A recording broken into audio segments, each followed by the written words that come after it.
اور اسی طرح نبی پاک علیہ الصلوۃ والسلام امام الانبیاء جناب محمد رسول اللہ صلی اللہ علیہ وآلہ وسلم، آپ نے اپنے صحابہ سے مخاطب ہو کر فرمایا کہ صحابہ رات کو قرآن پاک مکمل کر لیا کرو، رات کو قرآن پاک پڑھ کے پھر سویا کرو۔ تو صحابہ کہنے کہ اللہ کے رسول قرآن پاک کی 30 باریں، یہ کیسے ہم ایک رات میں قرآن پاک؟ تو آپ نے فرمایا کہ جو آدمی سورۃ الاخلاص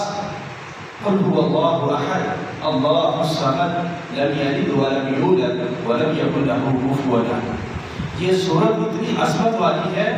کہ جو آدمی ایک دفعہ پڑھ لیتا ہے اللہ اس اپنے بندے کو 10 باروں کا پڑھنے کا ثواب عطا کرتا ہے۔ گویا جس بندے نے سورۃ اخلاص 3 دفعہ پڑھی، چھوٹی سی سورت ہے، ہر بچے کو یاد ہے، ہر بڑے کو یاد ہے۔ سورۃ الاخلاص انسان کوشش کرے کہ انسان جب بھی رات کو سوئے سورۃ اخلاص انسان 3 دفعہ پڑھ لے، اللہ پورے قرآن کو پڑھنے کا جو ثواب عطا